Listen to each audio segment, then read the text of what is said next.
अभिनंदन करें आज के इस आयोजन में। बहुत बहुत स्वागत है डॉक्टर गगन कोले जी का। सभी लोग मास्क लगा कर रखें, ऐसा आपसे निवेदन है, आग्रह है। जोरदार तालियों से स्वागत हो जाए डॉक्टर गगन कोले जी का। जो लोग खड़े हुए उनसे सादर आग्रह करेंगे, कृपया स्थान ग्रहण करें और मास्क आप लगातार लगा कर रखें, ऐसा आपसे निवेदन। विलास नरोटे जी हमारे बीच उपस्थित हैं। अंकुर शुक्ला जी से निवेदन करूंगा विलास नरोटे जी का स्वागत करें, अभिनंदन करें। भैया विजय पांडे जी भी हमारे बीच मंच पर उपस्थित हैं। रोहित पोफली जी से मैं सादर आग्रह करूंगा, निवेदन करूंगा कि भैया विजय पांडे जी का स्वागत करें, अभिनंदन करें। सिद्धि पटवारी जी भी हमारे बीच यहाँ उपस्थित हैं। मैं अंकुर शुक्ला जी से निवेदन करूंगा कि आपका स्वागत करें, अभिनंदन करें। जोरदार तालियों से स्वागत करें सभी। विजय पांडे जी का स्वागत करें, अभिनंदन करें। जोरदार तालियां हो जाएं अभिनंदन के लिए। बहुत बहुत स्वागत आपका। विजय पांडे जी भी यहाँ मंच पर उपस्थित हैं। और इसी के साथ स्वागत की ये बेला यहीं संपन्न होती है और उद्बोधन का क्रम प्रारंभ होता है। आदरणीय श्रीमान कन्हैया जी से निवेदन है कि कृपया वे मंच पर पधारें और उद्बोधन के क्रम का शुभारंभ करें। विभाग प्रचारक कन्हैया जी, जोरदार तालियों के साथ उनका स्वागत किया जाए।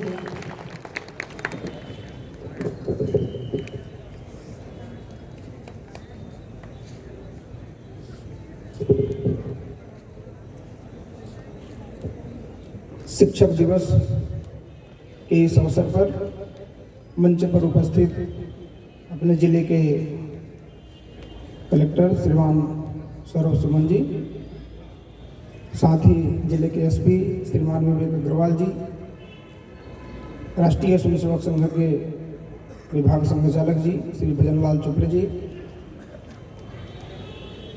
जिला भाजपा अध्यक्ष विवेक बंटी साहू जी और सभी सम्मानित मंच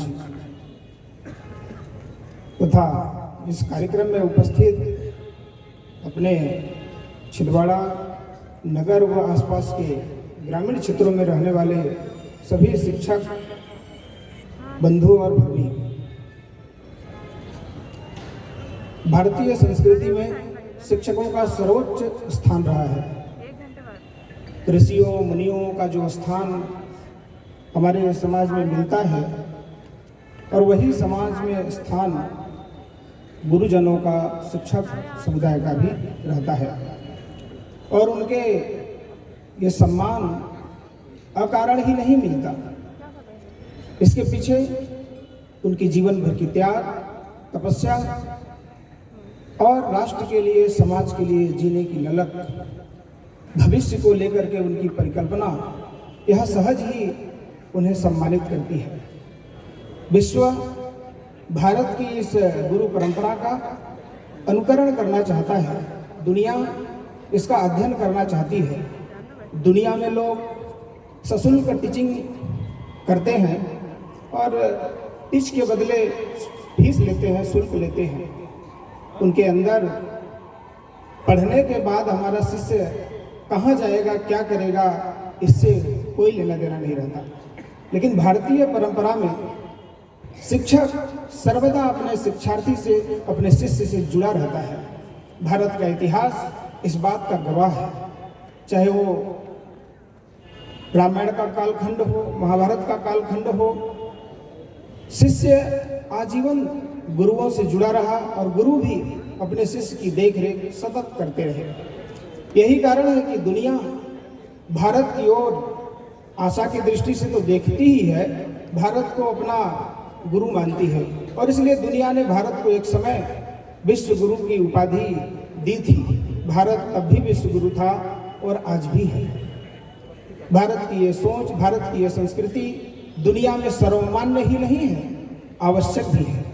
और इसलिए अगर आज हम अड़ोस पड़ोस के देशों में देखते हैं तो हमारी संस्कृति, हमारा कल्चर, हमारा खान पान, हमारा रहन सहन, हमारी एक एक परंपरा, रीति नीति, यह हमें और विश्वास की ओर ले जाती है और मजबूती प्रदान करती है। दुनिया में जिस तरह उथल पुथल भिन्न भिन्न कालखंडों में देखने को मिला, उसका असर भारतीय संस्कृति पर भी और भारत के नागरिकों पर भी पड़ा है।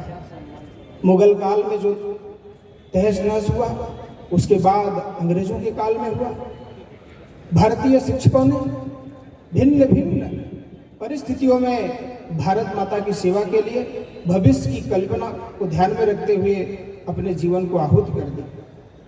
कभी चाणक्य के रूप में अनेक सम्राटों को जन्म देते हुए भारत की एकता और अखंडता के लिए कार्य किया, तो कभी सर्वपल्ली राधाकृष्णन जैसे व्यक्तित्व साधारण परिवारों से निकल करके और देश का मार्गदर्शन करने वाले बने।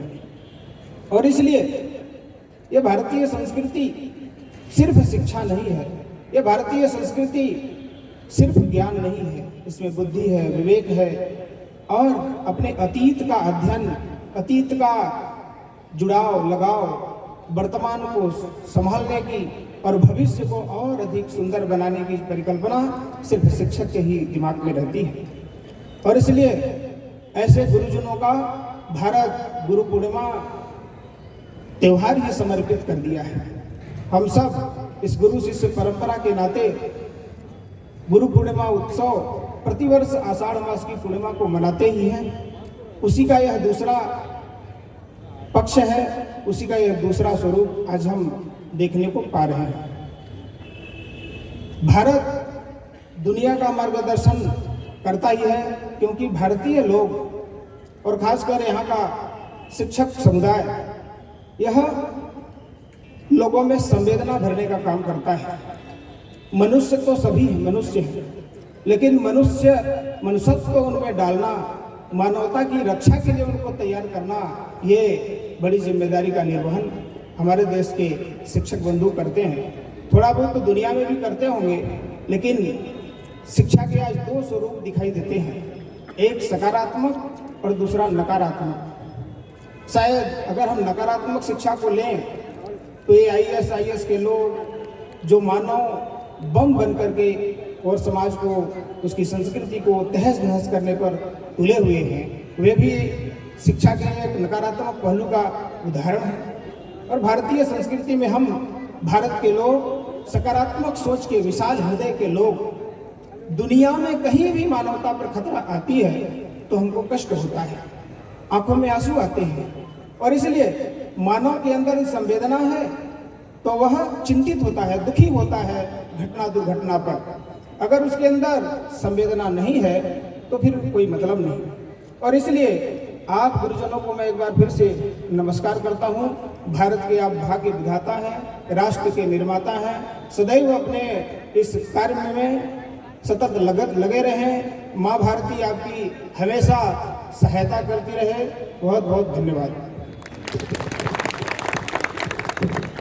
बहुत बहुत धन्यवाद देते हैं, हृदय से आभार व्यक्त करते हैं संघ चालक आदरणीय कन्हैया जी का उनके इस उद्बोधन के लिए।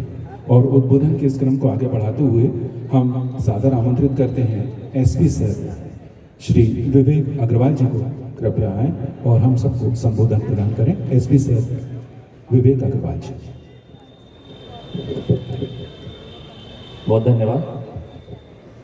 आज इस प्रांगण में उपस्थित समस्त गुरुजन, शिक्षकजन, मंचासी मेरे साथी कलेक्टर आदरणीय श्री सौरभ कुमार सुमन जी, उपस्थित समस्त गणमान्य बंधुजन, साथियों, आज मैं कहीं पर ट्विटर में पढ़ रहा था, गुरु गूगल दो खड़े काके लागू पाए। ये चौंकाने वाला नहीं है। हम जिस आयु वर्ग के हैं और जिस जनरेशन के को बिलोंग करते हैं, आप सब, हम सभी लगभग 80 के दशक की, 70 के दशक की जन्म हमारा हुआ होगा। तो उस समय हम गुरु गोविंद दो खड़े काके लागू पाए और आज तक देखते आए। परंतु गुरु गूगल दो खड़े, ये वास्तव में आज का सच है। व्यवस्थाएं बदल रही है, परिपाटी बदल रही है, शिक्षण का तरीका बदल रहा है और उसी का यह परिणाम है कि गूगल गुरु के बगल आकर खड़ा हो गया। ऐसे में ये आवश्यकता है, ये जिम्मेदारी है हमारी कि हम जो शिक्षा के नए नए तौर तरीके सामने आ रहे हैं, जब हम कोरोना काल की बात करते हैं तो कोरोना एक ऐसी बीमारी लेकर आया जिसमें हम एक दूसरे के पास नहीं आ सकते, बच्चों को हमको घर में सहेज कर रखना अनिवार्य हो गया। लेकिन ऑनलाइन की शिक्षा पद्धति हमें शुरू करनी पड़ी और उसमें ऑनलाइन प्लेटफॉर्म्स बहुत सारे आए और उसमें जो गूगल है, मतलब इंटरनेट सेवाएं हैं, उनका बड़ा महत्व आ गया। ऐसे में हमें अपने आप को और अधिक स्किल्ड बनाना, अपनी क्षमताओं का विस्तार करना, अपने आप को समय की रफ्तार के साथ उस रफ्तार का संगी साथी बना लेना, ये बहुत आवश्यक है। आज की ये अनिवार्यता हो गई है कि हम जो शिक्षा पद्धति के जो नवीन